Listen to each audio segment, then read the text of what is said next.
Welcome, history buffs and adventurous minds, to Where History Roams. Today, we're taking a journey to Marion, Arkansas, a town that holds a powerful and somber piece of American history. Before going inside, let's check out some history from the museum itself. Remember, when it comes to history, always make sure to fact check that it is a reliable source. The Sultana is a story of needless tragedy and the greed and corruption that led to it. But it's also a story of bravery and sacrifice.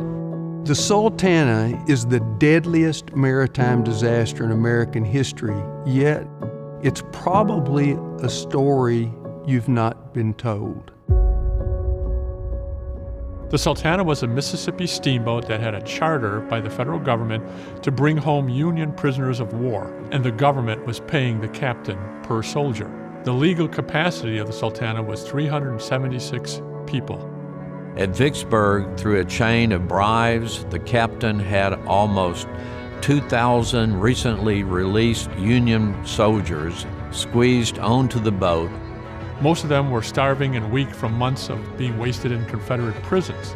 Among those on board was one John Clark Ely, a volunteer from Ohio. John Clark Ely was captured near Nashville on December 5th, 1864. And on Christmas Day, as he was being taken towards Andersonville, he wrote in his diary, "Will another Christmas find us among family and friends again?" John Clark Ely and 2,000 of his comrades were placed on the Sultana, which he described as a large but not very fine steamboat. The Sultana left the wharf at Vicksburg and headed upstream. At Helena, it docked to pick up a few passengers, and here photographer Thomas W. Banks showed us what the Sultana looked like as she made her way upriver. John Clark Ely wrote in his diary that day, "Oh, a very fine day, upward still we go." The Sultana docked at Memphis at 6 p.m. and stayed there until midnight, and then steamed northward on the flooded Mississippi River. When the Sultana was about 7 miles north of Memphis, at 2 in the morning on April 27, 1865, her boilers exploded. Hundreds of men were killed instantly by the superheated steam, the shrapnel from the exploding boilers, and within a few minutes, the entire superstructure was on fire. Initially, there was a mad rush to get off the boat, but once these guys on the bow realized that the flames are going to the rear, they sort of stopped. But then what happens is one of the paddle wheel housing will burn away, and it starts to turn the boat. When the boat turns, the flames are now blown towards them. And now you have a second mad panic off of the bow. And this is where you have a second mass drowning of guys grabbing each other, and almost hundreds going down at one time. When the sun rose that morning, over 1,200 people were dead or dying.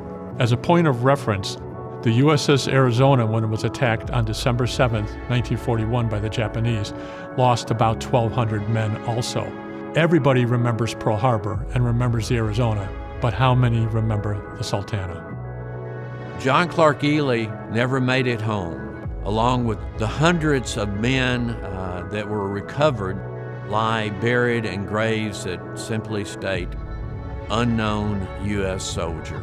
The men on the Sultana are men that deserve to be recognized, to be remembered by a country that they fought to preserve. Our project is to create a permanent Sultana Disaster Museum that's worthy of the significance of this event, because we believe this story needs to be told now more than ever. We really need a Sultana Disaster Museum to remember the Sultana disaster. The men, the women, the children, the crew. I had a relative that was on board who was the president of the Survivors Association. I didn't know about it. I knew of Andersonville, but not the Sultana. We can't lose that history.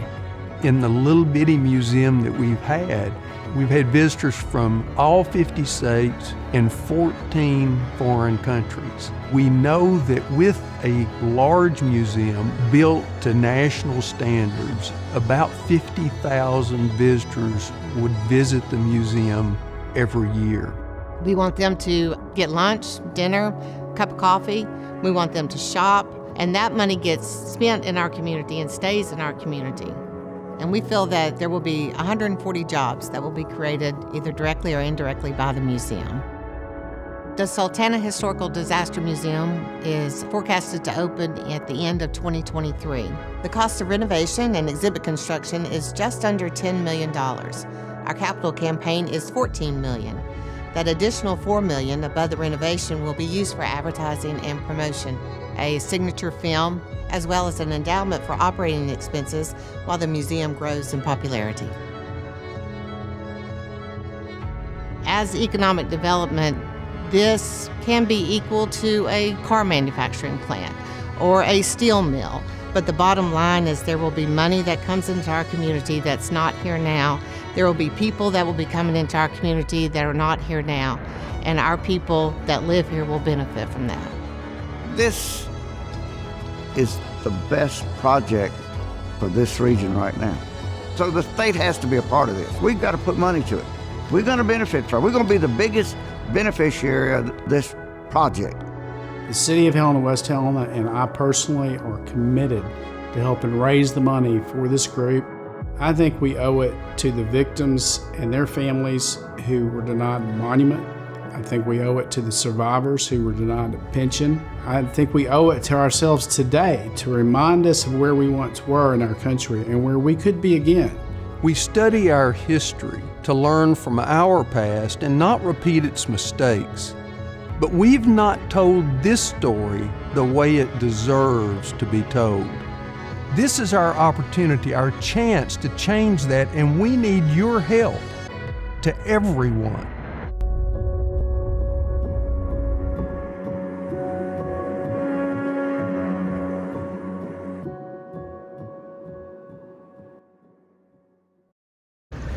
Hey everyone, I am standing outside the Sultana Disaster Museum. The Sultana was a big steamboat during the Civil War that went down and had close to 2,000 prisoners of war on it. So this is going to be a fun little trip. So we're in Marion, Arkansas, so let's go on inside. That the Sultana was a Mississippi River steamboat that sank and burned on April the 27th of 1865, generally down the road here in an area that is now known as Mound City, Arkansas.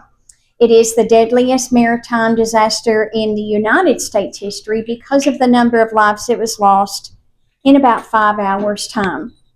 It tends to be an overwhelming story because of so much detail, so many people involved here. I hear that from many of our visitors as they're leaving, overwhelming in a good way. And also the fact that they have lived this long and they've never known of this story. So there are reasons why it is an unknown story that I'd like to share with you right now. Just a few.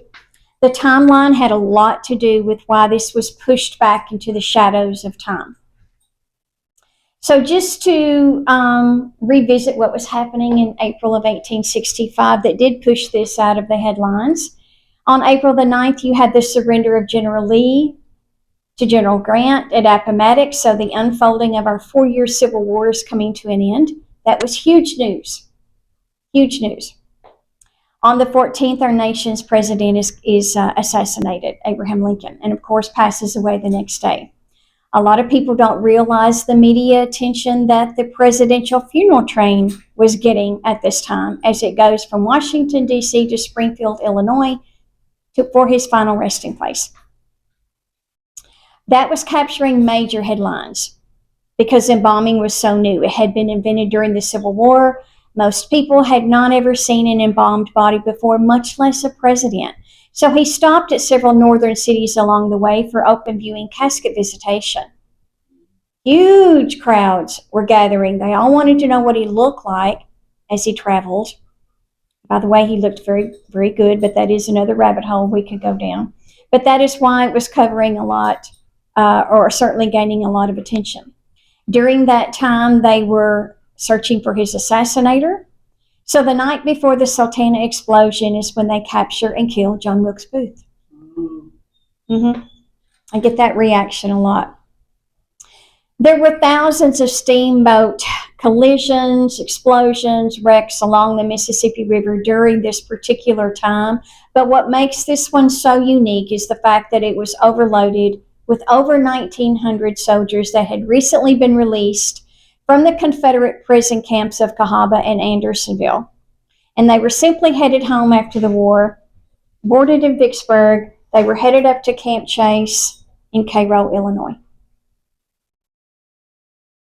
So that is just a little bit about why this story tended to escape the history books as well as the headlines.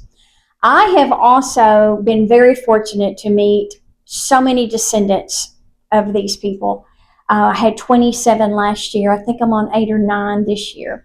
Most of them come in and they know nothing about the Sultana story until they started doing their genealogy. These guys went home and simply didn't mention it.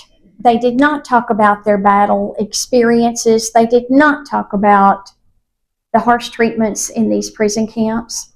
They did not talk about the horrific scenes they saw when this steamboat exploded. So that's another reason why it just kind of faded away. However, I do want to introduce you to one survivor here. This is Reverend Chester Berry, and he is certainly significant to us telling this story. He survived.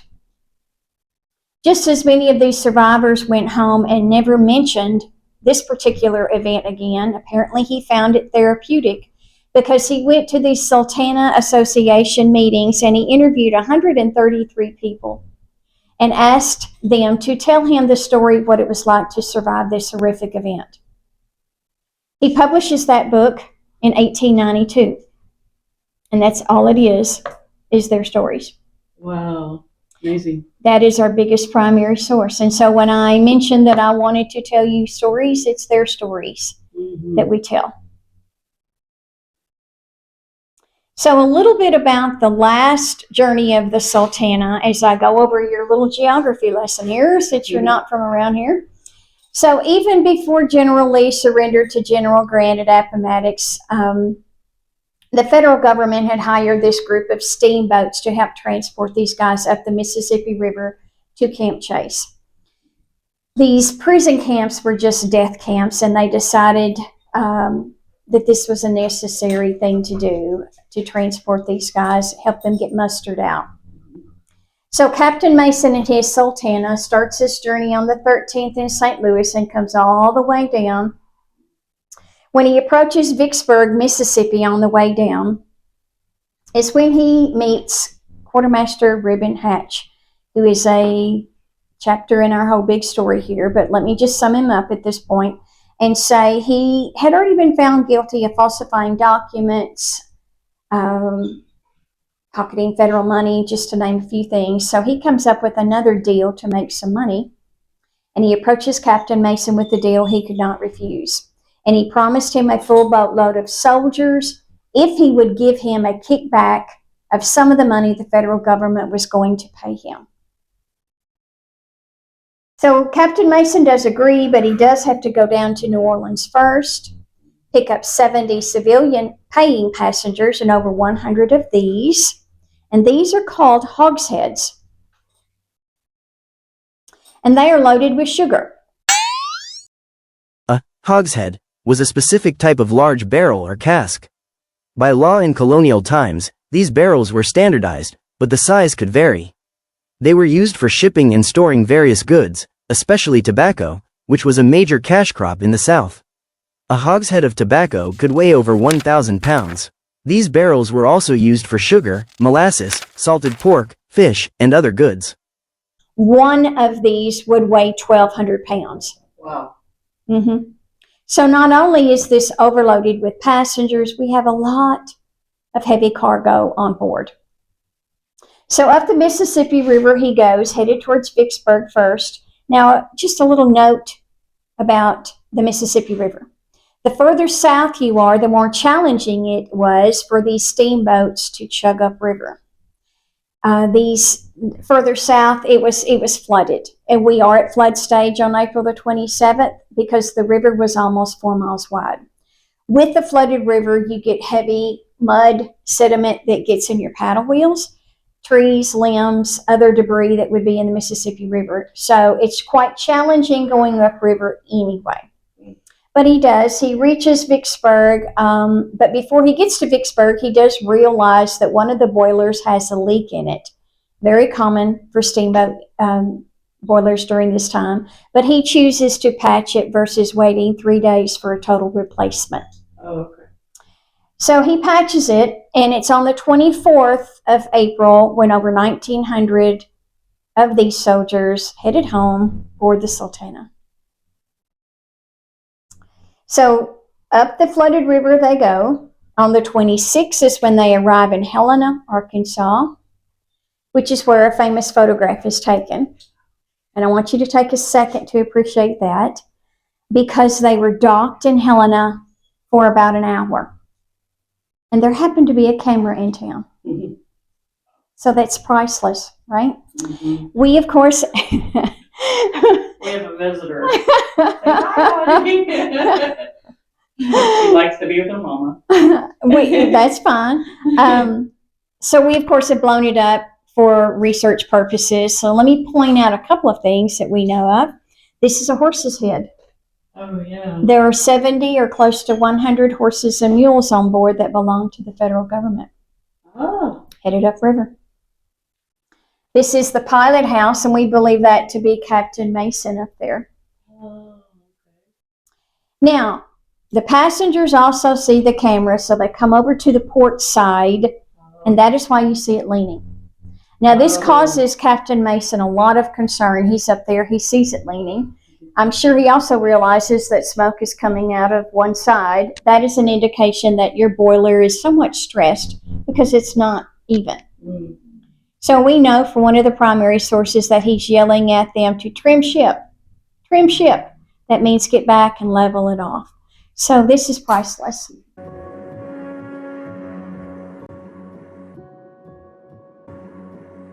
Town Memphis, they get there about 6 p.m. same day. Unload these hogsheads, about 100 of them, 97 boxes of wine, 60 fat hogs, amongst other things, I'm sure. And they are there for about 6 hours. Around midnight, they leave Memphis, and 7 miles north of Memphis, the Sultana finally explodes. Mm. Now, our leading researcher, Gene Seliker, that you will see in the video, has confirmed 2,130 passengers on board. Legal registered capacity for her was 376. Now, it was common for steamboat captains to be lenient with their capacity numbers during that time if they were transporting soldiers or provisions for the war effort, but this wasn't extreme. He has also confirmed that in just a matter of hours, we had 1,167 deaths occurred. And of that number, 1,047 were the soldiers headed home to Cairo, Illinois, to be mustered out. Had lived in Memphis his whole life, did not know the story, and becomes obsessed with it. He is still learning about it today, still researching it, still writing it. Now, he published this book in 1992 without the use of the internet. He actually traveled to the National Archives to get his information to publish this in 1992. Gene Seliker is from the Chicago, Illinois area. In the mid-1980s, I believe it was, he first learned of the Sultana story. Becomes obsessed with it as well. This is his second book to the Sultana. Oh, wow. First one was published in 1996. This one was published 3 years ago, April of 2022. More information had come forward. That's why he saw the need to publish his second one. We get new information still all the time. Wow. As people uncover letters or information about, that box that everybody has that you can't throw it away, but you don't know what it is. And as people are learning of their story, they're producing letters, and we're reading those letters and getting more information information, such as what they were issued at Camp Fisk, what they might have eaten at Camp Fisk. It's ongoing.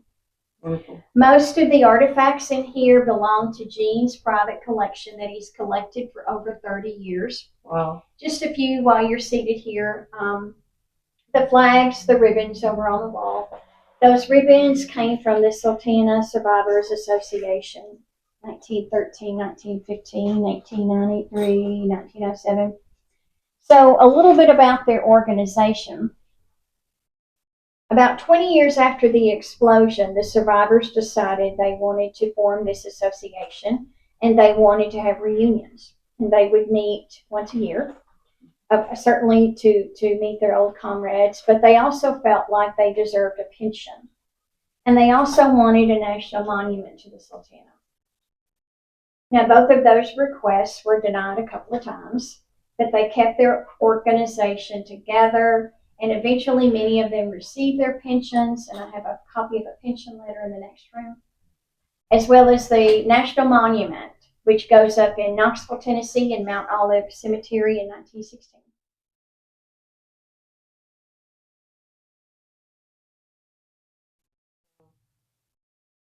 So this place is full of stories. I could go on and on and on and on. Rescue section over here in the corner. There's some stories there about rescue efforts that were done.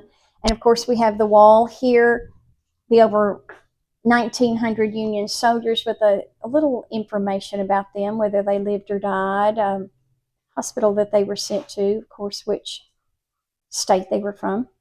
And then we have the list of passengers here. And the 58th Ohio Regiment that was there.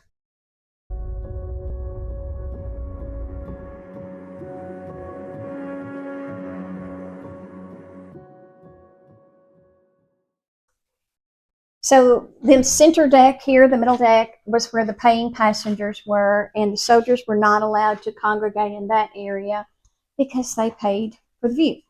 That is why you see them so crowded, congested, and all the other areas. Tall smokestacks indicate that it was designed to be a cotton cargo steamboat. So you wanted the really tall smokestacks so fire and embers don't come out of the top and catch your cargo on fire. The crew members, this is their cabins up here, and then of course Captain Mason's pilot house is on the top. The flag was flying half-mast at the bow of the boat for Lincoln's assassination. Captain Mason is credited with delivering newspapers to the southern port cities about the assassination, so that was huge news. Mm-hmm. So real quick, of course I could go on and on, but I do want to point out a couple of prison camp stories. There's not a lot of reading on this wall, but there's certainly a lot of stories. Mm-hmm. To me personally, this is a point in our big story that I like to put emphasis on, because they were not just normal passengers. They had been released from these prison camps and they were simply headed home. They were from Cahaba and Andersonville. And Cahaba came first, and it was just a cotton warehouse located close to Selma, Alabama.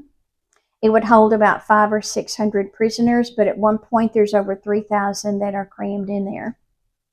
It's also located on the Cahaba and the Alabama River, which would overflow. People like, I believe his name is Otto Bardock. He remembered standing in waist deep water until those rivers receded. So that's one of the types of situations they were involved in these prison camps. Mm. Something special about Cahaba, they tended to be in better shape if they were coming from Cahaba versus coming from Andersonville.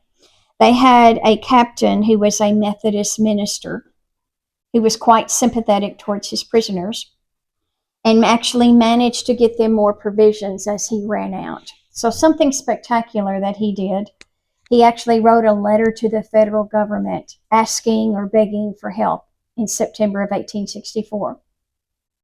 To his surprise, on December the 24th, 1864, these steamboats of mercy came down these rivers here with delivering 2,000 pair of pants, 2,000 shirts, 4,000 pair of socks, other provisions for these prisoners.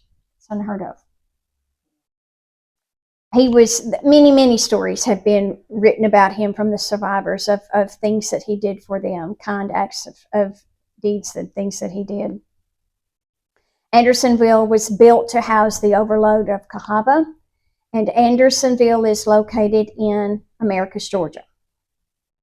It was designed to hold about 8,000 or 10,000 prisoners, but at the time of this photograph, which is August the 17th of 1864, population is 32,443, with 114 dying just on that day. And there was an average of 100 dying every day in that particular month. Just a little bit about the condition they were in.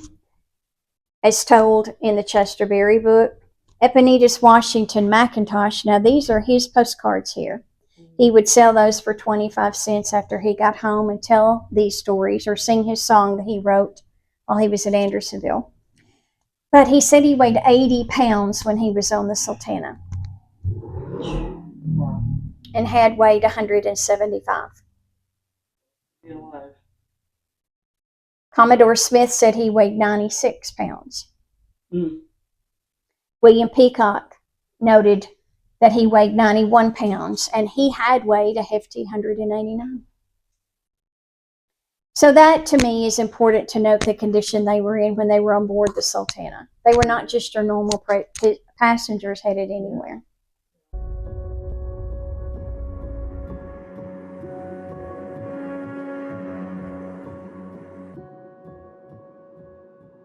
John Kaufman enlisted as a private in Co.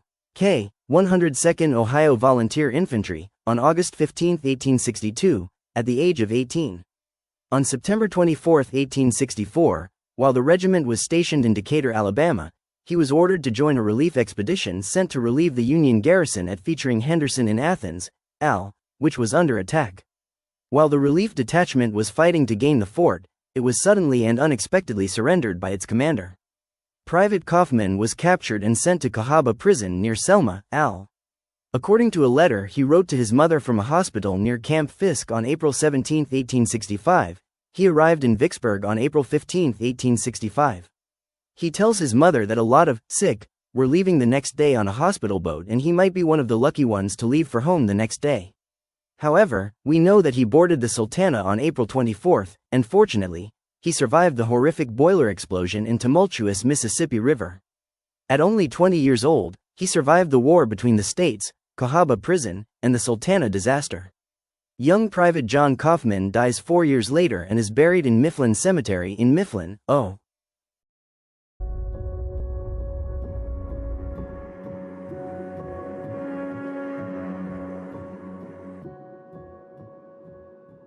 The dream. Oh, yes, the new building. So you saw the construction site? Yes. Good. We took a 1939 gymnasium. When the school across the street built their new gymnasium, there sat this historic building. So we are giving it new life. Awesome. We started on the renovating it last March, I believe. Construction's going well. The building is supposed to be finished in October.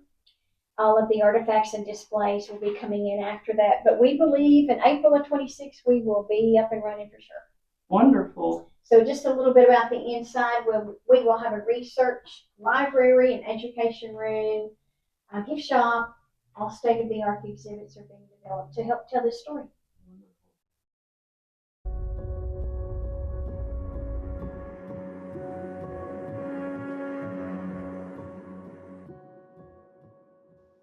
A huge thank you to Melody for the one-on-one historical tour of the museum. Be sure to check out their Facebook at Sultana Disaster Museum.